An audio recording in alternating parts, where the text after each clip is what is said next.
Government to introduce hybrid, flexible learning system at universities.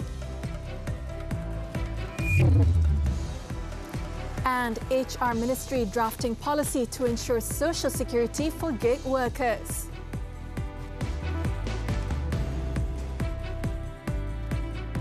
Good morning. The Higher Education Ministry will introduce a hybrid and flexible learning system at universities, where students would need to attend lectures at the university only in the first and final year. Its Minister Datuk Sri Muhammad Khalid Nordin said for the rest of the duration, students will be given a choice and the flexibility to study from home without having to attend physical classes. Bahawa setakat ini sudah sebanyak 95 program pengajian ijazah sarjana muda daripada 19 universiti awam bersedia melaksanakan pembelajaran anjal bermula dengan kemasukan sesi akademik 2023-2024.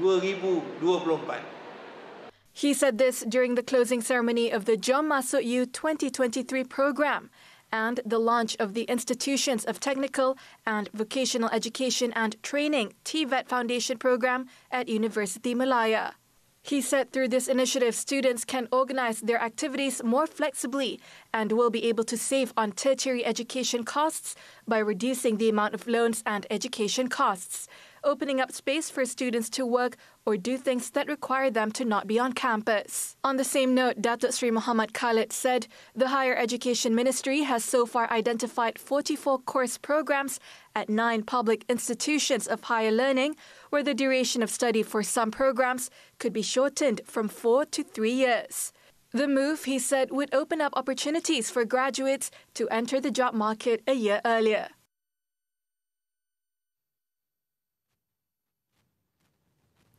The Human Resources Ministry is drafting a policy to provide social security for gig economy workers involved in e-hailing services so that they are not discriminated against by their employers. Its Minister V. Sivakumar said the ministry is formulating the policy at the ministerial level and expects to receive guidelines on the matter in the next 2 weeks.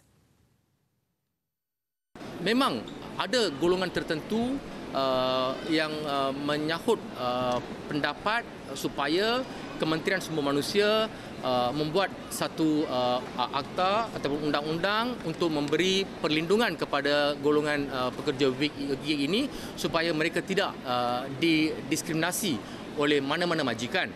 Tetapi untuk kita membuat satu undang-undang ataupun akta, ia akan mengambil masa yang lama.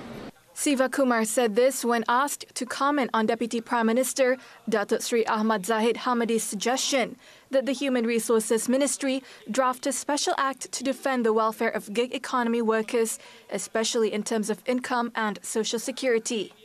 He was met at the closing ceremony of the My Future Jobs Career Carnival and Pulau Pinang Housewives Social Security Scheme at the Butterworth Arena.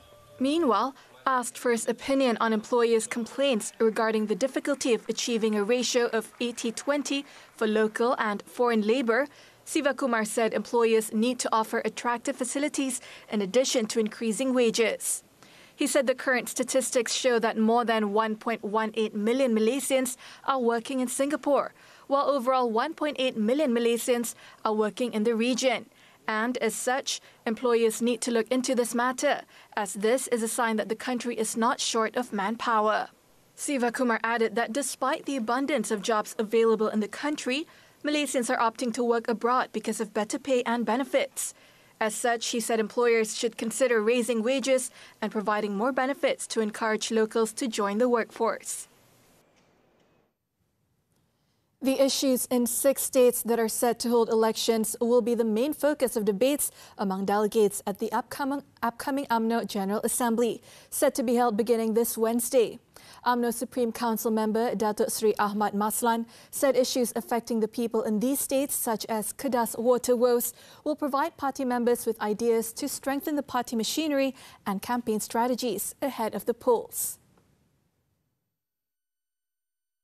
Jadi harapan saya agar kita akan menumpukan isu-isu besar di negeri-negeri yang berkaitan, terutama 3 negeri, Kelantan, Terengganu dan juga Kedah, yang tidak berjaya dilaksanakan oleh PN yang memerintah negeri itu sekian lama.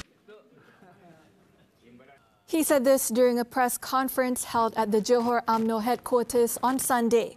Datuk Seri Ahmad Maslan also said he hoped that UMNO youth could use the General Assembly, set to take place from June 7th to 10th, to come up with strategies to garner support from first-time and youth voters. He added that the General Assembly should serve as a platform to kickstart the state elections, and holding the General Assembly before the state elections will provide UMNO with more time to prepare for the polls. 6 states, Kedah, Kelantan, Pulau Pinang, Selangor, Negeri Sembilan and Terengganu must hold the elections for their respective state legislative assemblies within the next 3 months, as their term comes to an end by the end of June. The Melaka government is seeking an allocation of 20 million ringgit from the Tourism, Arts and Culture Ministry to upgrade tourism products in the state ahead of the Visit Melaka Year 2024. State Tourism, Heritage, Arts and Culture Committee Chairman Dato' Abdul Razak Abdul Rahman said the upgrading works involve aspects of lighting, repair facilities and cleanliness for the comfort and safety of tourists. Ada juga tempat-tempat yang tidak ada signage penunjuk arah di mana sesuatu produk itu terdapat, dan saya dah minta kerjasama daripada PBT tadi untuk pastikan perkara-perkara ini, dan juga sedikit kerosakan yang berlaku oleh akibat cuaca dan sebagainya, dan insyaAllah pihak kerajaan negeri akan mengambil langkah membuat pembaikan dengan kerjasama daripada PBT untuk ke arah persiapan kita untuk Tahun Malam Melaka 2024 nanti. He said this to the media after inspecting tourism products around Bandar Hilir and Jonker Walk on Sunday.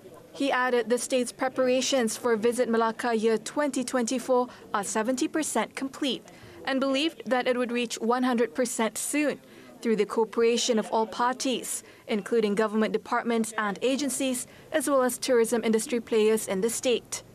In another development, Dato' Abdul Razak said a detailed study needs to be done on the proposed implementation of the vehicle-free zone in Bandar Hilir, including taking into account the views and feedback from industry players, traders, tourists and the local community. Malaysia is among countries plagued by surging plastic pollution as it continues to present an imminent threat to the planet's delicate ecosystem and human well-being. This crisis transcends geographical boundaries and affects every corner of the world, making it a pressing concern that demands immediate attention and comprehensive action. Nightline's Alif Yunus reports. In Malaysia, one of the critical challenges in addressing plastic pollution lies in the recycling process.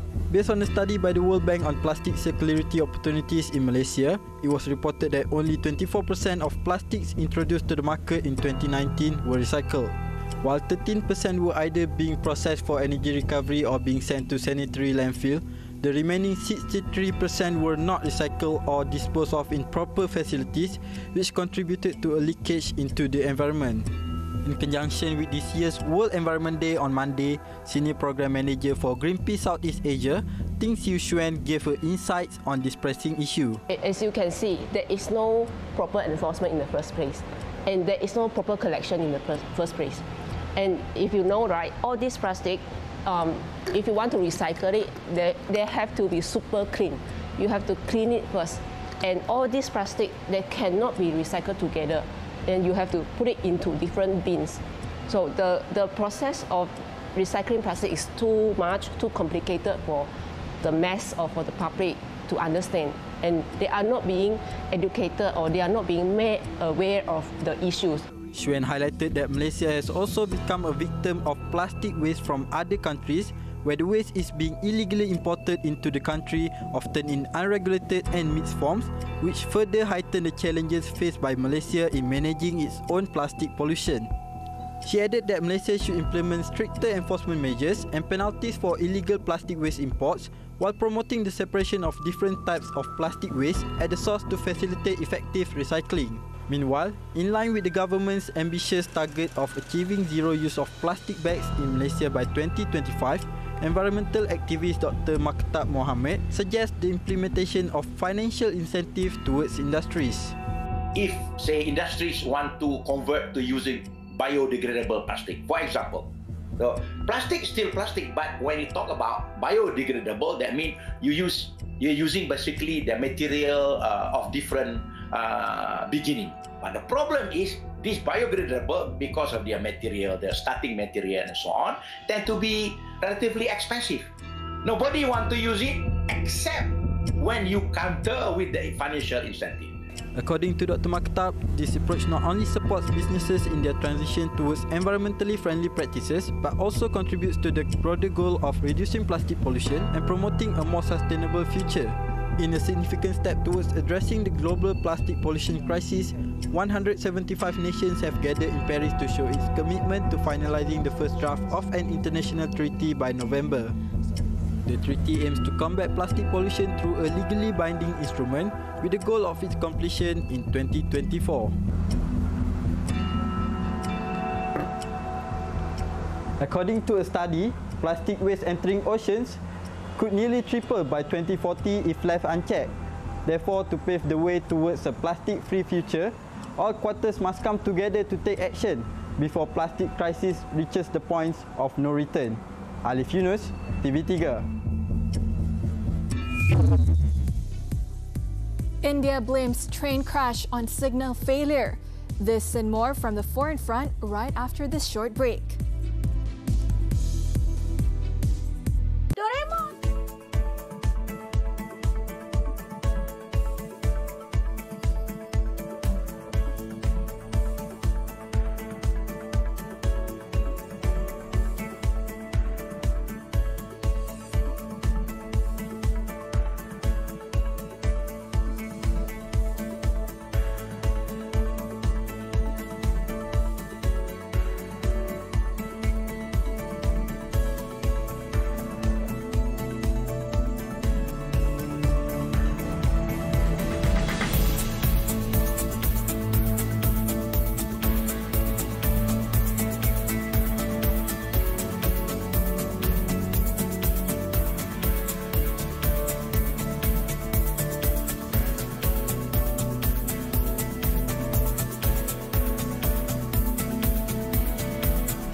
Welcome back. An initial internal probe by the Indian Railways has found that Friday's Odisha train accident that killed at least 288 people was likely caused by the failure of the signalling system. Railway Minister Ashwini Vaishnaw said the crash had happened due to a change in electronic interlocking, a reference to the signalling system used by railways. And according to local media, officials within the Railway Board had previously warned about serious flaws in the system, raising concerns on failure of interlocking in February, and had sought for immediate action. The ministry, however, said the reason for Friday's accident has yet to be established and has asked for the public to leave the investigations to the proper authorities. The news came as hopes began to fade that any more survivors of one of India's worst ever rail disaster will be found, with authorities on Sunday switching their focus from searching for people to clearing the wreckage.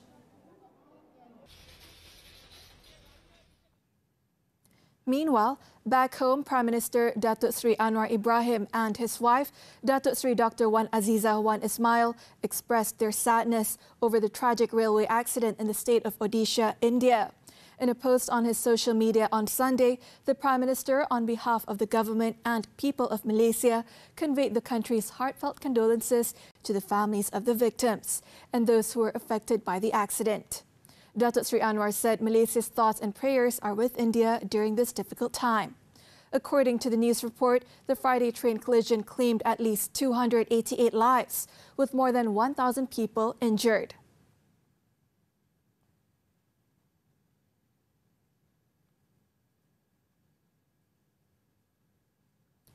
Over in China, a landslide at a mine in the country's southwestern Sichuan province on Sunday killed at least 19 people. According to authorities, the landslide occurred at about 6 a.m. local time in a mountainous area near Lishan city in the south of the province. The mountainside collapsed onto the production and living facilities of a local mining company. More than 180 rescue workers were sent to the site and search and rescue operations have been completed. An investigation is underway to establish the cause of the landslide.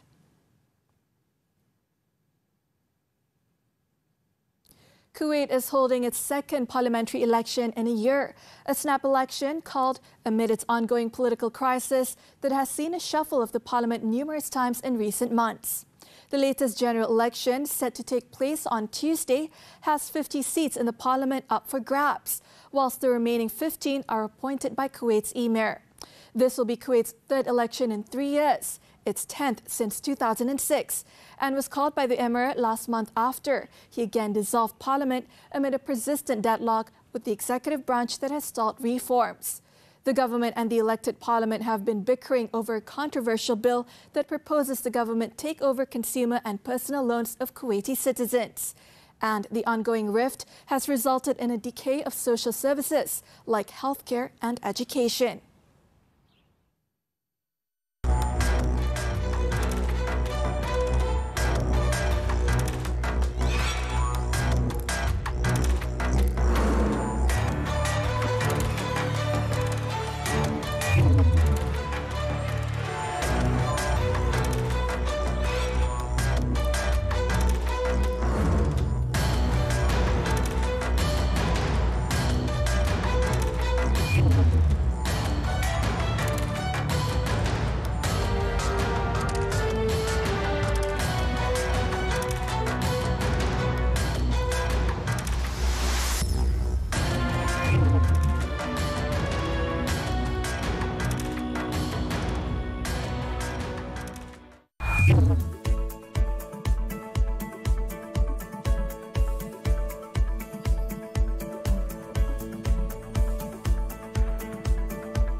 Sports football, the 2023 Super League.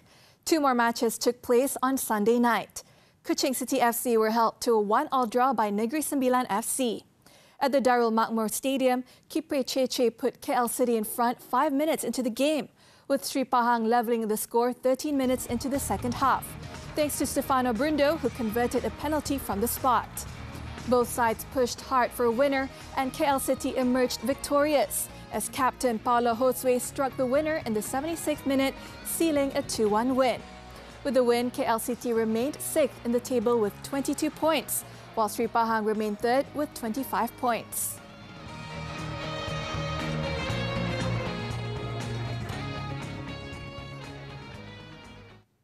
Still on football, Leipzig retained the German Cup with a 2-0 win over Eintracht Frankfurt in the final, thanks to a deflected goal and an assist from Christopher Nkuku on Saturday. After an entertaining but even first half, Nkunku broke the deadlock after 71 minutes, with his low shot taking a deflection and into the goal against the run of play. A shell-shocked Frankfurt, who at the better of the second half, looked to equalise, but Leipzig scored once again, after Dominic Szoboszlai swept in and Nkunku passed on the counter to make it 2-0. After featuring in 4 of the past 5 German Cup finals, Leipzig's second title in 2 years firmly establishes themselves alongside Borussia Dortmund as challengers to Bayern Munich's throne. Moving on to tennis, the 2023 French Open. Alexander Zverev was given a standing ovation after playing an incredible shot during his third-round victory over Francis Tiafoe on Saturday night. After 4 sets of spectacular shot-making and countless twists and turns, Zverev emerged victorious with a 3-6, 7-6, brackets 3, 6-1, 7-6, brackets 5 result. Next up for the German is a meeting with 28th seed Grigor Dimitrov on Monday. Francisco Cerundolo reached the second week of a Grand Slam for the first time on Saturday with a 3-6, 6-3, 6-4, 7-5 win over American 9th seed Taylor Fritz in the third round. Cerundolo, a quarter-finalist at the ATP Masters 1000 events in Miami and Rome this season, will continue his Roland Garros campaign against 6th seed Holger Rune on Monday. In another match, Argentinian Tomás Martín Echeverri continued his best-ever Grand Slam event as he upset Croat Borna Coric, the number 15 seed 6-3, 7-6, brackets 5, 6-2, to reach the last 16. Echeverri, ranked number 49, will play Japanese Yoshihito Nishioka, the number 27 seed, next.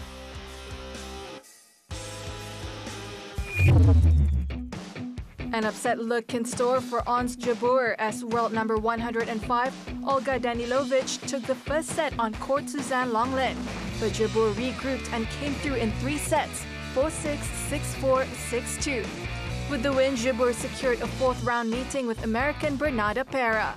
Anastasia Pavlyuchenkova came from a set and break down to defeat number 28 seed Elise Mertens 3-6, 7-6, brackets 3, 6-3 in 3 hours and 9 minutes to reach the last 8.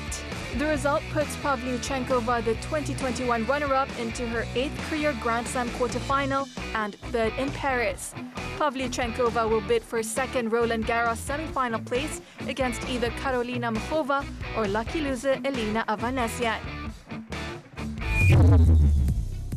Still to come, 3 motorcyclists dead in drunk driving accident.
Motorcyclists were killed while 3 others were injured after being mowed down by a car while taking shelter under an overhead bridge at the New Klang Valley Expressway NKVE southbound near Petaling Jaya on Sunday. Petaling Jaya District Police Chief ACP Muhammad Fakhruddin Abdul Hamid said all the victims were local men aged between 19 and 37. Initial investigations found that the 26-year-old driver, who was heading to Cyberjaya, had lost control of his vehicle before crashing into the victims. The man was also found to be driving with an alcohol level exceeding the permitted limit. All of the victims were sent to the Sungai Buloh Hospital for treatment, while the car's driver has been detained. The case is being investigated under the Road Transport Act 1987. In Pulau Pinang, an 18-year-old motorcyclist was killed after he crashed his vehicle into a car while performing stunts and running a red light. Southwest District Police Chief Superintendent Kamarul Rizal Jinal said the incident happened along the Tun Dr. Lim Chong Eu Expressway at about 4:30 a.m. on Sunday. The motorcyclist, identified as Muhammad Akid Matrozi, was pronounced dead at the scene due to severe injuries, while the 18-year-old car driver sustained injuries to his left hand. In the viral videos on social media, two motorcyclists were seen speeding through a red light while performing dangerous stunts. It was understood that the car driver turned right when the traffic light turned green in his favor and was suddenly struck by the motorcyclists from the opposite direction. The first biker, who was unable to slow down or stop, ended up ramming into the car, while the second motorcyclist managed to avoid hitting the vehicle. Police are still investigating if the victim may have been involved in illegal racing prior to the crash. The case is being investigated under the Road Transport Act 1987. In Selangor, 2 girls drowned and a man is still missing while bathing at Bagan Lalang Beach on Sunday afternoon. According to the State Fire and Rescue Department Operations Center, it received a distress call about the incident at 2:34 p.m. and 6 members from the Sepang Fire and Rescue Station arrived at the scene about 23 minutes later. The victims, who were siblings, were identified as 9-year-old Asha Tasnim and 7-year-old Aris Noraini. They were found 50 meters from where they were suspected to have drowned. The 30-year-old man, identified as Muhammad Faisal, had attempted to rescue them and managed to pull Asha out before going back into to rescue her sister. The man, however, disappeared while trying to save Aris, and his body has yet to be found. The girls' remains were sent to Serdang Hospital for further action, and search operations were underway to search for the missing victim.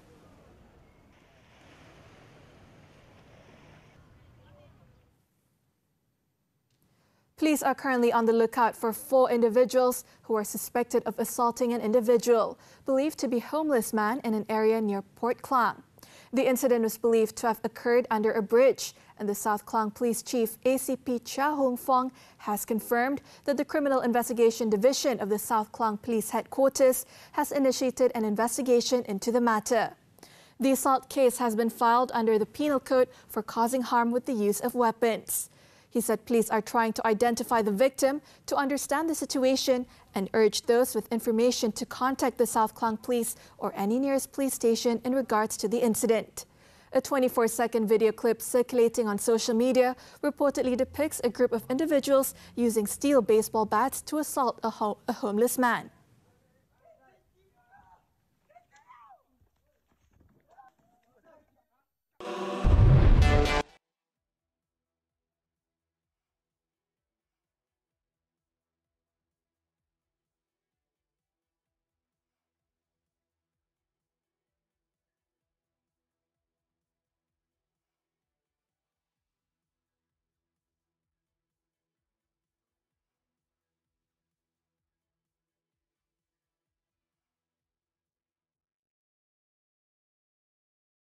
That concludes Nightline this time around. As we wrap up, let's take a look as Prague's Old Town was filled with music and dancing on Saturday, as bands and dancers representing Roma communities from across Europe celebrated on the last day of an international festival of their culture and traditions. With that, I'm Hassanel. Thank you for watching and stay safe, Malaysia.